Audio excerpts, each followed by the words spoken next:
Hello everyone. जो लोग भी आप लोग स्टैटिस्टिक्स से रिलेटेड कोई से भी कॉम्पिटिटिव एग्जाम की प्रिपरेशन ले रहे हैं तो आपके सिलेबस में मार्कअप चेन डेफिनेटली होगा। मैंने ये सिलेबस स्टार्ट किया है north east statistics point of view से। अगर आपके सिलेबस में मार्कअप चेन है तो आप इस वीडियो को कंटिन्यू कर सकते हैं। हम लोग प्रिपरेशन ले रहे हैं MCQ क्वेश्चन के थ्रू। ये है हमारा पार्ट टू में हम लोग देखेंगे क्वेश्चन नंबर 11 से लेकर 20 तक। देखिए पहला क्वेश्चन क्या कहते हैं, the inter arrival times in a Poisson process follows which distribution. एकदम सिंपल है, रिजल्ट को याद करना है। The inter arrival times of A Poisson distribution follows exponential distribution. ठीक है, तो हमारा ऑप्शन नंबर बी करेक्ट हो जाएगा। सेकंड देखिए आप next question 12 number question, in a Poisson process with parameter आपका रेट लैम्डा है, the probability of exact K arrivals in time T. K arrival in time T क्या हो जाएगा, आपको पता है Poisson distribution x equal to x small x arrival होने से पोइसन डिस्ट्रीब्यूशन क्या होता है, e to the power minus lambda lambda to the power x by x factorial.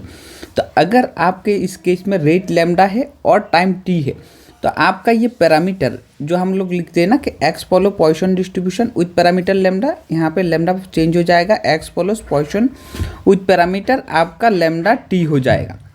तो हम लोगों के पास क्या हो जाएगा, Poisson follows x equal to K.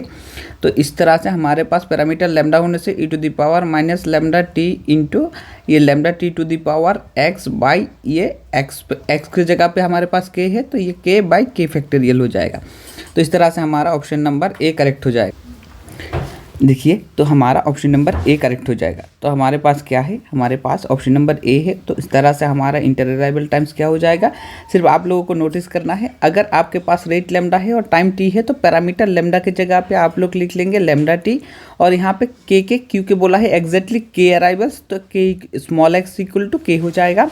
तो आप लोगों के पास डिस्ट्रीब्यूशन इस तरह से चेंज। ठीक है, देखिए क्वेश्चन नंबर 13। क्वेश्चन नंबर 13 पे हमारे पास क्या है, क्वेश्चन नंबर 13 पे हमारे पास दिया गया है ए birth and death process in A special case. Birth and death process कौन से टाइप का स्पेशल केस है, मार्कअप चेन का स्पेशल केस है, पोइसन प्रोसेस का, कॉन्टिन्यूअस मार्कअप चेन का और बर्नौली प्रोसेस का। एक्चुअली में ये कॉन्टिन्यूअस मार्कअप चेन का ही स्पेशल केस होता है बर्थ एंड डेथ प्रोसेस, जहाँ पे हम लोग बर्थ को क्या ले लेते हैं, बर्थ को +1 ले लेते हैं और डेथ को क्या ले लेते हैं -1। इस तरह से हमारे पास क्या हो जाता है, कॉन्टिन्यूअस मार्कअप चेन है वो बर्थ एंड डेथ प्रोसेस जो होता है उसका स्पेशल केस हो जाता है। ओके, क्वेश्चन नंबर 14 को देखिए, ये steady state probability in A birth and death process satisfy which equation. Steady state होने का मतलब होता है कि आपके लैम्डा i-1 पिछले वाले स्टेट में जो भी आपके कंडीशन रहे होंगे और नेक्स्ट स्टेप में भी सेम रहेगा, कोई चेंजेस नहीं। ग्राफिकली समझने के लिए आप देखिए, अगर टाइम आपके पास 1 और 2 है, ये अगर आपके पास टाइम t है और रेट आपके पास लैम्डा है और लैम्डा 1 लैम्डा 2 है, तो एक टाइम के बाद आप लोगों को क्या मिल जाएगा, एक टाइम के बाद ये फिक्स्ड हो जाएगा। फिक्स्ड होने के बाद ये चेंज नहीं होगा। देखिए रेट आपका फिक्स्ड रहेगा। तो i-1 मतलब 1 स्टेट में जैसा नेक्स्ट स्टेप में भी वैसा i-1 और पाई i-1 इक्वल टू आपको क्या रहेगा, म्यू आई और पाई आई के बराबर बनेगा। तो यहाँ से अगर आप लोग पाई आई निकाल लेंगे तो आपको मिल जाएगा lambda i-1 divided by I, आपको मिल जाएगा म्यू आई इंटू पाई i-1। तो हमारा ऑप्शन कौन सा करेक्ट हो जाएगा, ऑप्शन नंबर ए। देखिए क्वेश्चन नंबर 15 क्या कहते हैं, क्वेश्चन नंबर 15 दिया गया है कि MM1Q रिप्रेजेंट्स। आप लोगों ने मोस्ट ऑफ द टाइम देखा है कि MM1 करके क्वेश्चन रहता है, तो इसका मीनिंग समझना ही। ये 1 का मीनिंग है आप लोगों के पास सिंगल सर्वर। अगर बिलिंग लाइन में खड़े हैं ना तो आप लोगों को एक ही बिलिंग सेक्शन मिल जाएगा। M1 का मीनिंग होता है एक्सपोनेंशियल अराइवल्स और ये M का मीनिंग होता है एक्सपोनेंशियल सर्विस टाइम्स। ये तीनों ही आपका, तो कौन सा ऑप्शन करेक्ट हो जाएगा, single server, exponential interval and exponential service time. तो इस तरह से हमारा क्वेश्चन नंबर 15 करेक्ट हो जाएगा। ठीक है, यहाँ पे ये M1 का मीनिंग दिया गया है आप लोगों को। देखिए क्वेश्चन नंबर 16। क्वेश्चन नंबर 16 में क्या पूछा है, Chapman and Kolmogorov equation. Chapman Kolmogorov equation क्या कहते हैं कि आई से लेके अगर आप जे स्टेप में जा रहे हैं, अगर ये m+n स्टेप में जा रहे हैं, इसके ये कौन सी इक्वेशन के बराबर बन जाएगा। आपको याद करना है कि अगर चैपमैन कोलमोग्रोव दिया गया है तो आई से लेके हमें जे तक जाने के लिए हम के थ्रू जाएंगे, के थ्रू जाएंगे और के से जे के थ्रू जाएंगे। तो इस तरह से क्या होगा, अगर आप आई से लेके जे में जा रहे हैं तो m+n स्टेप में कैसे लिखेंगे, आई से जे जा रहे, पहला वाला स्टार्टिंग, दूसरा वाला अराइवल। आई से जे में जा रहे हैं कितने स्टेप में, m+n स्टेप में जा रहे हैं। तो यहाँ पे क्या हो जाएगा, आई से लेके हम लोग जे तक जाना था, तो हम लोग आई से लेके के m स्टेप में जाने वाले हैं और के से लेके जे हम लोग जे स्टेप में जाने वाले हैं। तो हम लोगों के पास क्या हो जाएगा, हम लोगों के पास आई से जे m+n स्टेप में जाना एग्जैक्टली इक्वल टू आई से के m स्टेप में और के से जे n स्टेप में जाने के बराबर बन जाएगा। तो आपको इक्वेशन याद करके रखना है और वो हमारा क्या बन जाएगा, वो हमारा एग्जैक्टली इक्वेशन 1 के बराबर बन जाएगा। ये रिजल्ट याद करके रखिए। तो हमारे पास ऑप्शन नंबर ए करेक्ट हो जाएगा। क्वेश्चन नंबर 17 क्या पूछा है, if a Markov chain has unique stationary distribution. अगर यूनिक स्टेशनरी डिस्ट्रीब्यूशन होता है ना तो वो हमारा एर्गोडिक भी बन जाता है।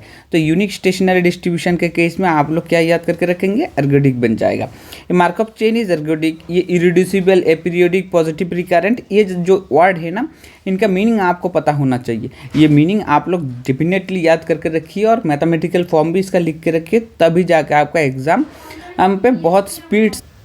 तो हमारा ऑप्शन नंबर 17 जो है करेक्ट हो जाएगा। ऑप्शन नंबर 17 में हमारा ऑप्शन ए करेक्ट हो जाएगा। और बचा है हमारे पास 3 क्वेश्चन। तो देखिए 14 नंबर क्वेश्चन में क्या बचा है कि the probability of a Markov chain return to the state in finite times. तो ये क्या हो जाएगा कि आप सोचिए कि आई से जे जा सकते हैं, जे से के जा सकते हैं और के से हम लोग दोबारा से आई में लौट के आ सकते हैं। तो इस तरह के केस में हम लोग क्या करते हैं, रिटर्न टू द स्टेट। आप आई से जे में जाइए, जे से के में, के से आप लोग दोबारा से क्या कीजिए, के से आप दोबारा से आई में लौट के आइए, वो भी फाइनाइट टाइम पे। मतलब आई कितने बार, 1 2 3। तो ये n इक्वल टू हम लोग कितने स्टेप में लौट के आए हैं, 3 स्टेप में। तो ये हमारे पास क्या हो जाएगा, n इक्वल टू 3 हो जाएगा। तो इस तरह से हमारा कौन सा ऑप्शन करेक्ट हो जाएगा, इस तरह से फास्ट पैसेज प्रोबेबिलिटी बन जाएगा। फास्ट पैसेज प्रोबेबिलिटी का मतलब पहली बार उस स्टेट में लौट के आना। तो हमारा ऑप्शन नंबर इस तरह से बी करेक्ट हो जाएगा। क्वेश्चन नंबर 19 को देखेंगे। अब देखिए क्वेश्चन नंबर 19 कहता है कि markup chain is irreducible. Irreducible होने का क्या मतलब है कि आई से आप जे पे जा सकते हैं। सपोज आपके पास 3 स्टेट है, आई जे के, आई से जे में जा सकते हैं, जे से के, और के से आप लोग आई में आ सकते हैं। अगर आप लोग हर एक स्टेट एक दूसरे के साथ कम्युनिकेट करता है, मतलब आई से जे में जा सकते हैं, जे से के से आई, एक स्टेट से दूसरा स्टेट अगर आप कम्युनिकेट कर सकते हैं और विथ प्रोबेबिलिटी पी ऑफ ये आई जे बन जाएगा ग्रेटर देन 0, तो हमारा क्या बन जाएगा, एग्जैक्टली इरिड्यूसिबल बन जाएगा। तो इस तरह से अगर इरिड्यूसिबल है इसका मीनिंग है every state it is communicating with each other. तो ये हमारा ऑप्शन नंबर ए करेक्ट हो जाएगा।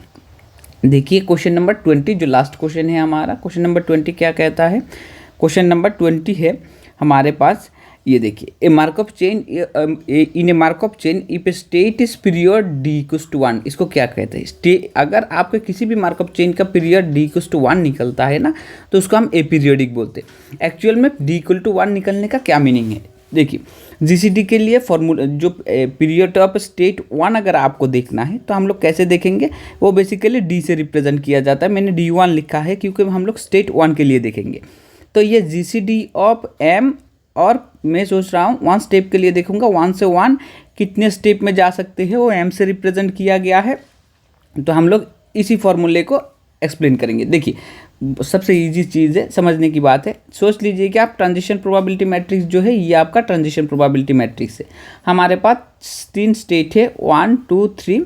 तो हम लोग इसमें से क्या निकाल लेंगे, transition probability graph. Transition probability graph अगर निकालेंगे ना आप लोग, तो यहाँ पे क्या मीनिंग है, यहाँ पे 1 से लेके 1 तक, इसका मीनिंग होता है कि हम लोग 1 से 1 तक पहुँच सकते हैं विथ प्रोबेबिलिटी 1/2। तो हमने लिख दिया है 1 से 1 पहुँच रहे हैं with probability 1/2।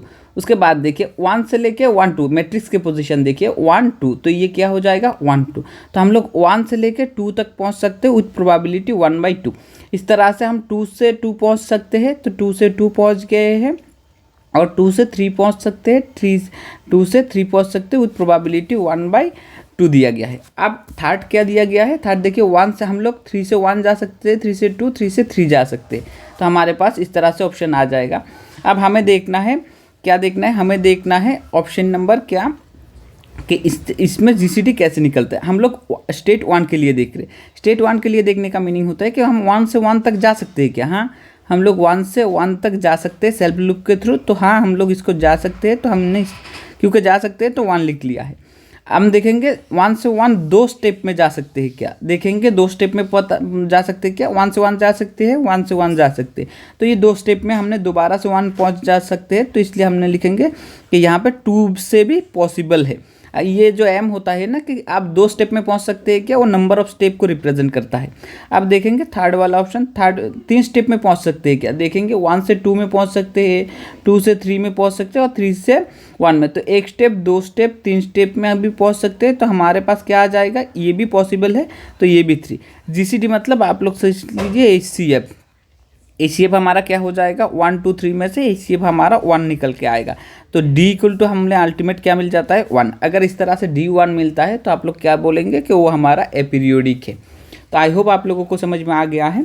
Thank you for watching. इस तरह के प्रिपरेशन के साथ रिलेट करने के लिए आप हमारे चैनल को लाइक, शेयर एंड सब्सक्राइब कर सकते हैं। Thank you for watching.